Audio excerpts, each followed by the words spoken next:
Assalamualaikum warahmatullahi wabarakatuh. Apa kabar kalian semua? Semoga kalian semua selalu dalam keadaan sehat dan tetap semangat belajar. Kembali kita bertemu pada pelajaran Sejarah Kebudayaan Islam kelas 9 dan masih pada bab 3 tentang tokoh-tokoh Islam di Indonesia. Pada bab 3 ini, siswa diharapkan mampu memahami biografi singkat para tokoh dan peranannya dalam mengembangkan Islam di Indonesia. Sebelum kita masuk ke bagian E, yaitu tentang Kiai Haji Hashim Asy'ari, marilah kita mereview bagian sebelumnya, yaitu tentang tokoh Islam dalam Wali Songo, yaitu ada 9 tokoh. Mereka adalah 1. Maulana Malik Ibrahim yang berdakwah di wilayah Gresik. Kedua, Sunan Ampel yang berdakwah di wilayah Surabaya. 3. Sunan Bonang yang berdakwah di wilayah Tuban. 4. Sunan Giri yang berdakwah di wilayah Gresik. 5. Sunan Derajat yang berdakwah di wilayah Lamongan. 6. Sunan Kalijaga yang berdakwah di wilayah Cirebon. 7. Sunan Kudus yang berdakwah di wilayah Kudus. 8. Sunan Muria yang berdakwah di wilayah Kudus. 9. Sunan Gunung Jati yang berdakwah di wilayah Cirebon, Banten, dan Sunda Kelapa atau Jakarta.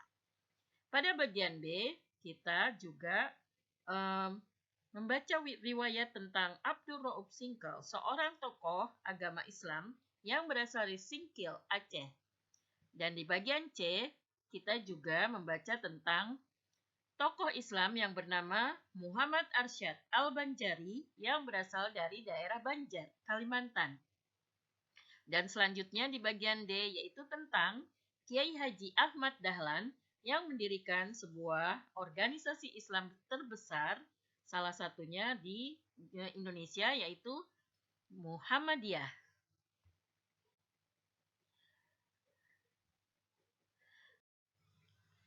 Nah, selanjutnya kita akan membaca sedikit biografi singkat tentang tokoh Islam yang ada di Indonesia. Salah satunya adalah Kiai Haji Hashim Asy'ari. Beliau adalah seorang tokoh Islam yang sangat terkenal dan sangat berpengaruh di Indonesia. Dan beliau adalah tokoh yang mendirikan sebuah organisasi Islam terbesar di Indonesia, yaitu Nadatul Ulama. E. Kiai Haji Hashim Asy'ari. Nama lengkapnya adalah Muhammad Hashim bin Asy'ari bin Abdul Wahid. Beliau masih keturunan dari Pangeran Benowo dan juga keturunan dari Jaka Tingkir dan Sunan Giri. Beliau lahir di Jombang, Jawa Timur pada tanggal 14 Februari tahun 1871 dan beliau wafat pada tanggal 25 Juli 1947. Sedari kecil sampai usia 15 tahun, beliau rajin belajar menghafal Al-Quran. Dan ketika usia 15 tahun, beliau belajar ke beberapa ponpes atau pondok pesantren di Jawa dan Madura. Dan ketika pada tahun 1893, beliau kembali melanjutkan studinya ke Mekah dan berguru kepada para ulama ternama di kota Mekah. Beliau juga mempelajari berbagai disiplin ilmu, dan ilmu hadis adalah yang paling beliau gemari. Pada tahun 1900-an, beliau kembali ke kampung halamannya dan mendirikan sebuah pondok pesantren di daerah Jombang yang bernama Tebu Ireng. Beliau terkenal karena kedalaman ilmu hadisnya. Kiai Haji Hashim Asy'ari sangat produktif melahirkan karya-karya ilmiah yang kemudian dipelajari di banyak pondok pesantren di Indonesia. Beliau adalah ulama tradisional dan sangat terkenal, dan pula sangat anti pada pemerintahan Belanda, dan beliau menjauhkan diri dari bekerjasama dengan rezim Belanda dan melarang umat Islam meniru kebudayaan mereka. Tahun 1942, beliau ditangkap dan dijebloskan ke dalam penjara oleh tentara Jepang dan dibebaskan pada tanggal 8 Agustus 1942. Tahun 1943, beliau sebagai Sumobuto, yaitu diangkat menjadi Kepala Agama Pusat, serta menjadi pemimpin MIAI atau Majelis Islam Al-A'la Indonesia. Nah, sekarang disebut Masyumi. Atau sekarang jadi MUI, Majelis Ulama Indonesia. Beliau juga aktif dalam kegiatan baik yang bersifat lokal maupun nasional. Pada tanggal 13 Januari 1926, beliau bersama Kiai Haji Bisri Samsuri dan Kiai Haji Wahab Hasbullah mendirikan Jamiah Nadatul Ulama.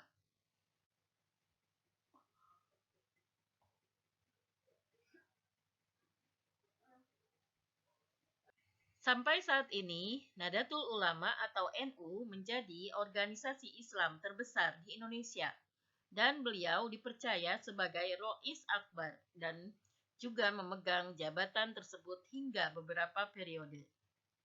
Adapun tujuan berdirinya NU adalah untuk 1. Memperbaiki keadaan umat Islam dan masyarakat dari pengaruh paham-paham baru yang kurang tepat. 2.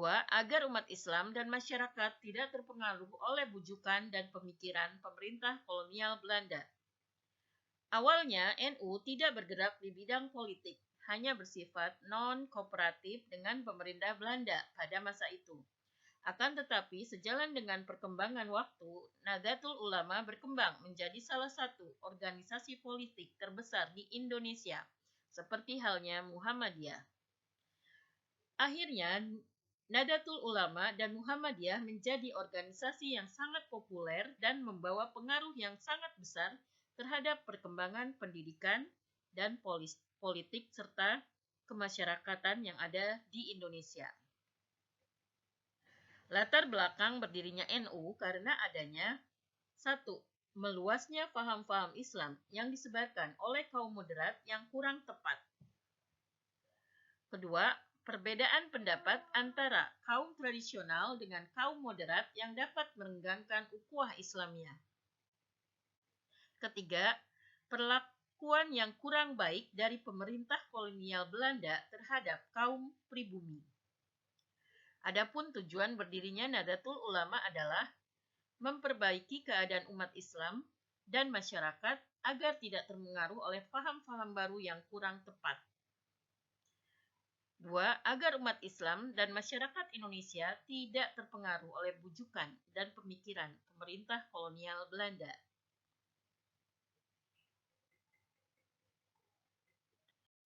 Adapun perkembangan Nahdlatul Ulama dapat dibagi dalam 3 periode, yaitu 1.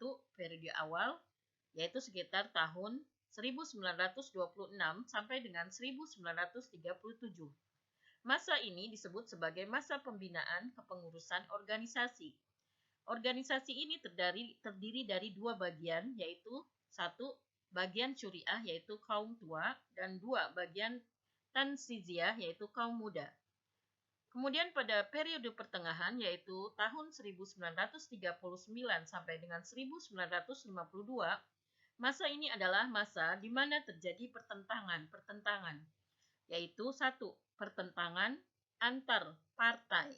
Nah, pada saat itu banyak sekali partai-partai baru, partai politik baru yang berdiri. Ya.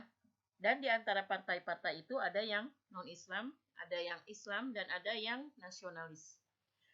Jadi pada saat itu banyak terjadi pertentangan antar partai. Dan yang kedua adalah pertentangan antara kaum nasionalis dan kaum agamis. Kaum agamis itu adalah partai-partai Islam. Dan juga terjadi pertentangan antar partai-partai Islam itu sendiri. Contohnya antara Masyumi dengan NU, ya.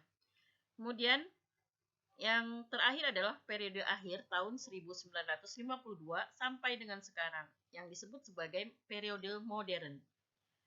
Pada saat itu, NU yang awalnya masuk ke dalam Masyumi bersama Nahdlatul Ulama menyatakan diri sebagai politik yang berdiri sendiri dan keluar dari Masyumi. Masyumi itu sekarang itu seperti MUI ya. Alasan Nahdlatul Ulama keluar dari Masyumi adalah masalah pembagian jabatan yang kurang adil atau kurang merata antara organisasi NU dan organisasi Muhammadiyah. Tapi sekarang NU sudah masuk kembali ke Masyumi. Kemudian pada periode akhir ini, setelah terjadinya banyak pertentangan antar partai politik, akhirnya politik yang ada di Indonesia hanya terdiri menjadi 3 partai, dipadatkan, yaitu ada Partai Golongan Karya, Partai Islam, dan Partai Nasionalis. Misalnya kalau partai-partai Islam itu digabung menjadi sebuah partai yang disebut P3 atau Partai Persatuan Pembangunan. Dan NU kembali kepada tujuan semula yang fokus bergerak di bidang keagamaan dan sosial kemasyarakatan. Jadi pada masa ini yang diperbolehkan hanya 3 partai untuk mengikuti pemilihan presiden, yaitu P3, NU, dan satu lagi yaitu Partai Demokrasi Indonesia. Ya. Nah, demikianlah uraian singkat tentang Kiai Haji Hashim Asy'ari, seorang tokoh Islam yang mendirikan organisasi Islam salah satu terbesar di Indonesia, yaitu Nahdlatul Ulama. Semoga dapat menambah wawasan kita tentang tokoh-tokoh Islam dan perannya di Indonesia. Assalamualaikum warahmatullahi wabarakatuh.